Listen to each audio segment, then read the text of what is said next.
Howdy, Legendary Void here, and today we're doing another deck tech on a standard tank list. At least standard to what I think standard is for tanks.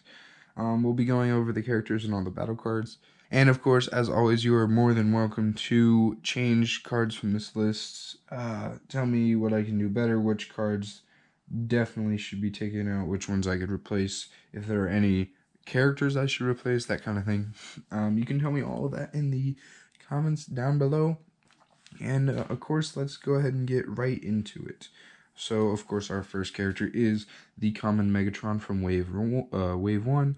He's a 10 cost, which means he's a majority of your character star count. He's a leader, tank, and ranged in alt mode. 2 attack, 12 health, 3 defense. When you flip to this mode, you may scrap a card from your hand. If you do, scrap an enemy upgrade. I would say this is a really good skill because you can get rid of important things blocking you from doing things like tough, like Stunticon Swagger, or you can get rid of your opponent's force fields, that kind of thing. Fantastic skill in alt mode. In bot mode, he is a leader ranged, 4 attack, 12 health, 2 defense. He has Pierce 3. Now, there's where we kind of get into the main goal of the deck, which is essentially pierce as much as possible while defending as much as possible, which I would say is probably the goal of most blue decks nowadays. That might change in the future, I really don't know, but with the new black pips coming out, maybe that'll affect the way blue decks are built. I don't know, maybe. But yeah, he's one of your main attackers due to the fact that he has so much pierce built into him. But yeah, the next character is Darkmount, tank ranged, 4 attack, 9 health, 4 defense in alt mode. And when you flip to this mode, you may scrap a card from your hand if you do 2 damage to an enemy. Again, another fantastic skill in alt mode, being able to deal a lot of cheeky damage to your opponent.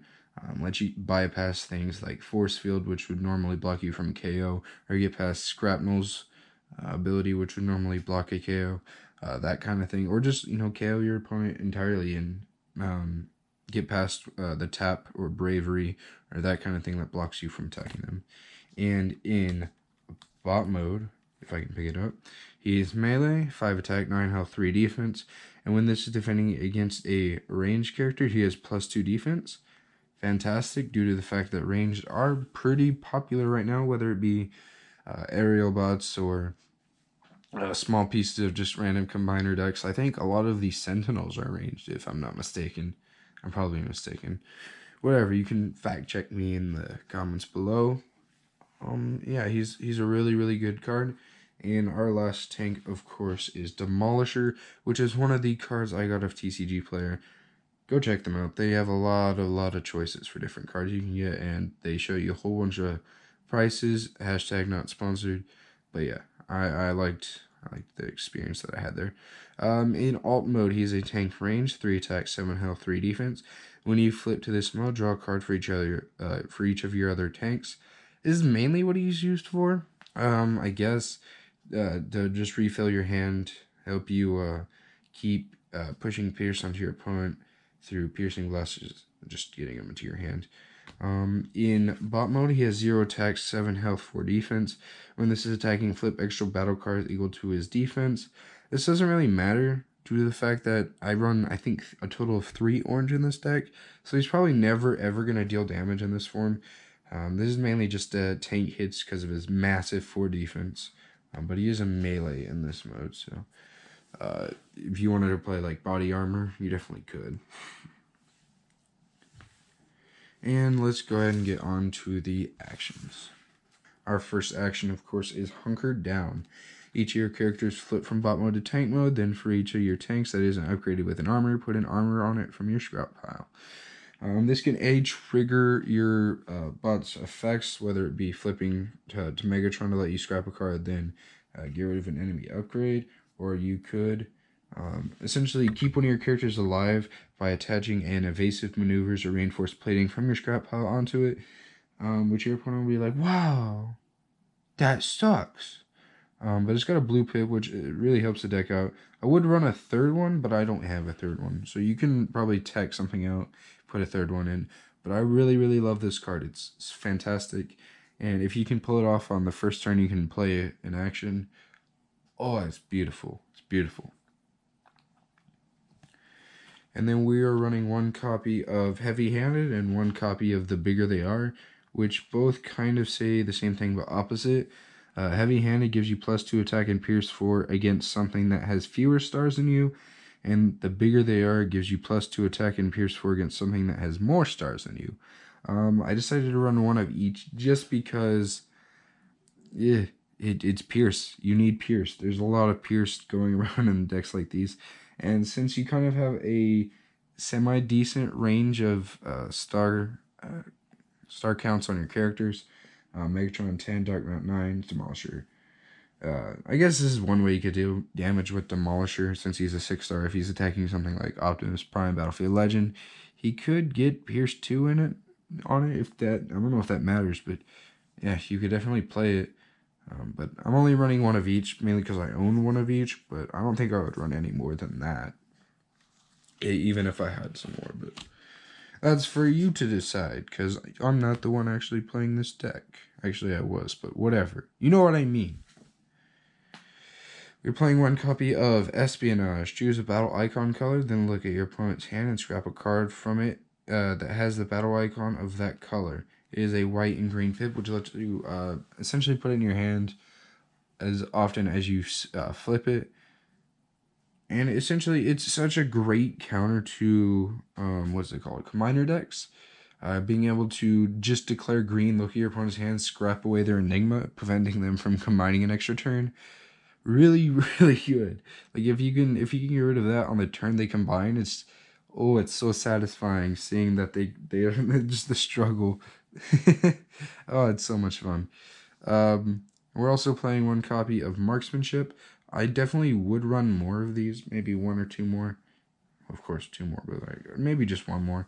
It's got a blue pip, and whenever, if you have a ranged character on the battlefield, do 2 damage to an enemy in bot mode.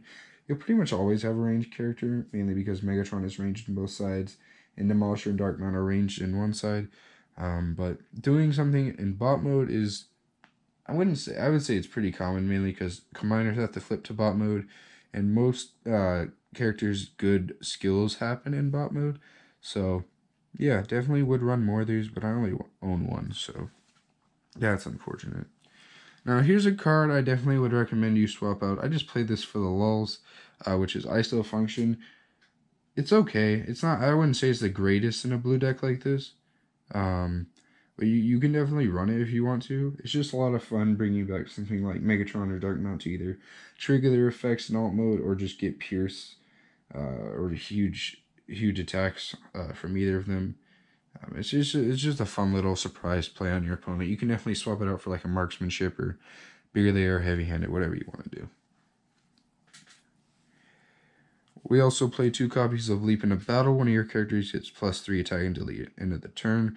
This is mainly so that if your Pierce gets more than your attack, you can kind of cope with that and get your Pierce even higher, because Pierce only goes so high as your base attack, not base attack, but your attack is. So, for example, if I had Megatron and he had Fusion Cannon of Megatron on him, which gives him another Pierce 3, so he has Pierce 6 and 4 attack. He'd only have Pierce 4 because you can't go higher than your actual attack stat is. But if I had put, say, for example, a primary laser on him, which gives him +2 attack to 6, then he would have Pierce 6. Or if I flipped a couple oranges, but that's why we play some Leap into Battles, because you'll definitely come into situations where you want to be dealing more Pierce, but can't because your attack stats are too low. But you can definitely play these for sure. We are playing 3 copies of Rapid Conversion. Flip one of your characters into its other mode.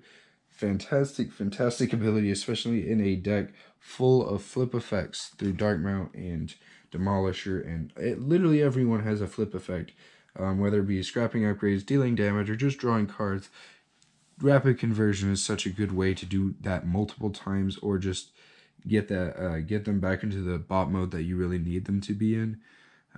So we're running 3 of those, and I definitely recommend you running that, like, no matter what. If you were going to change anything in this deck, don't change Rapid Conversions. You need 3 of those, please.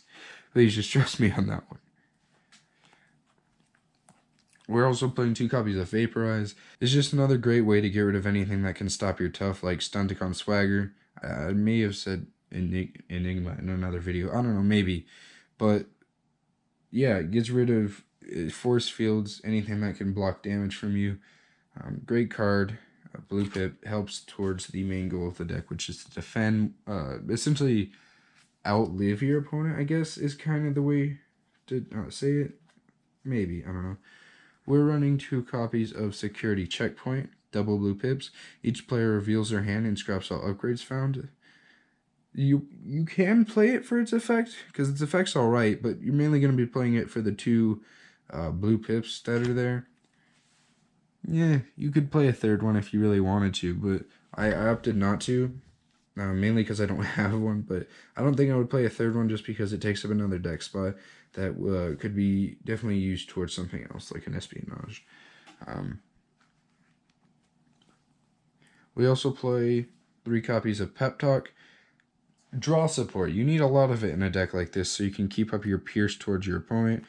So we're running 3 copies of Pep Talk, which lets you draw 2 cards and has a blue pip on it. Yeah, it's just great draw support. It's probably one of the best that we have in the game right now. And for our last action, we have Brainstorm. This is another card you could probably replace if you really wanted to. I just run it so you can play fun stuff like double Pep Talks or double Leaps or an Espionage, and then like not one shell stand, but heavy-handed. It's a lot of fun just having the 1 copy of Brainstorm. It's not necessary. You could probably swap it out for whatever you want, but I opted to play it just because it's a lot of fun, and I absolutely love the card. And I'm looking forward to the new Wheeljack that is coming out in Wave 3, so gotta start practicing, you know? On to the weapons. Of course, our first weapon is going to be Handheld Blaster. We won 3 copies of those. Just for the double blue pips, the bold one will literally never come into play. Well, not literally, but sometimes it will. I run 3 orange, but you're never going to use it for bold one. You're going to use it to put on top of your deck and defend with, because you're going to be needing to stay alive as long as possible. So yeah, that's kind of the only reason. And then we play 1 copy of Armed Hovercraft. When you put this on a ranged character, do 1 damage to each enemy. Fantastic effect, especially if you're playing against combiners. A good way to spread damage and increase the damage on the combiner as a whole. Blue Pip plus 1 attack definitely helps with Pierce. And speaking of Pierce, Piercing Blaster gives one of your characters Pierce 3. And again, speaking of Pierce, Fusion Cannon of Megatron. And again, speaking of Pierce, Scoundrel's Blaster. And again, speaking of Pierce, Thermal Weaponry. And that's all the Pierce that I have in the weapons. Literally all 3 of these cards that I just mentioned are all used for essentially just dealing a lot of Pierce. While Scoundrel Blaster is only specific to Autobots, Thermal Weaponry is used if you're flipping blue pips, which happens pretty frequently, I would say. And Fusion Cannon Megatron only goes on Megatron. It's still a lot of Pierce to be going around, especially, you know, whenever you're able to deal so much. It gets absolutely insane sometimes. And the very last weapon we are running is 1 copy of Drill Arms. When you put this on a character, scrap an enemy armor if you can't draw a card. This is just a good way to get rid of your opponent's force fields, which may stop your Pierce. I don't know if you'll ever get it higher than 4 Pierce. But it can happen sometimes, and if you want to be dealing as much damage as possible, you got to run 1 way to get rid of their armor. So, yeah, 1 copy of Drill Arms, and that is all of the weapons onto the armors.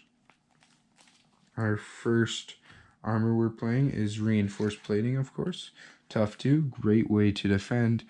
Flipping 2 more battle icons, definitely going to be playing those. I love 3 copies of them because 3 characters. It's only fitting if you hunker down into 3 Reinforced Platings in everyone. And yeah, really like that. I also run 3 copies of Evasive Maneuvers, which is 1 step up, giving them tough 3. And then after the character defends, scrap this card.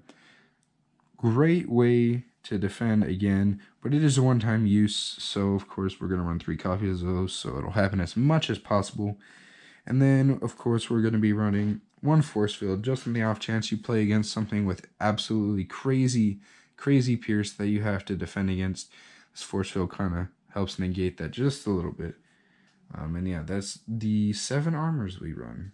I don't know if you should run more, maybe. I think I think just the 7's enough, to be perfectly honest, in a 40 card deck. Probably shouldn't be running too much, but you definitely can run more. Our first utility is Crushing Treads. Put on tanks only. The upgraded character has Pierce equal to its defense. And that's really, really good, especially when you're putting on Dark Mount. It essentially gives them Pierce 4 as soon as you play it, which is absolutely crazy Pierce, to be perfectly honest. If you played on Demolisher, Pierce 4, but he's not going to have high attack anyway, so it doesn't matter too much. You don't play it on Megatron, he gets even more Pierce. Again, the numbers get crazy sometimes, especially when you run as much Pierce as there is in this deck. But yeah, we're only running 2 of those just because we already have a lot of Pierce. Probably don't need 3 because the orange pit a little bit disrupts the whole blue atmosphere that I've set for the deck. So these are the only 3 oranges I'm running are the 2 here, and then a thermal weaponry, which you guys already saw.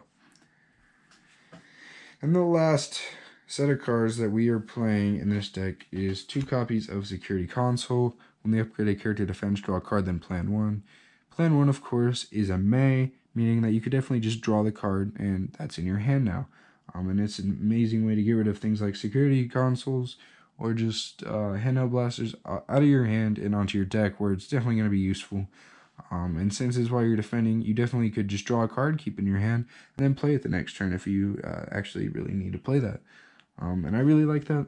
So we're running 2 of those, but I didn't absolutely see it necessary to see that there'd be 3. Yeah, and that's the deck. What did you guys think? I definitely probably made some mistakes while deck building this. So you guys can let me know down in the comments below. I'll make some changes and probably play this deck again in the future. I absolutely loved playing it. I hope they make a good replacement for Demolisher, because I don't really like him too much in this deck. And I want to keep it all Decepticon so I can continue to run Swindled and Decepticon Blaster, Scoundrel Blaster. But yeah, I really like this deck, and I'm looking forward to playing it again in the future. So thank you guys so much for watching. If you like this video, don't forget to whack that like and subscribe button, and have a phenomenal day. Peace.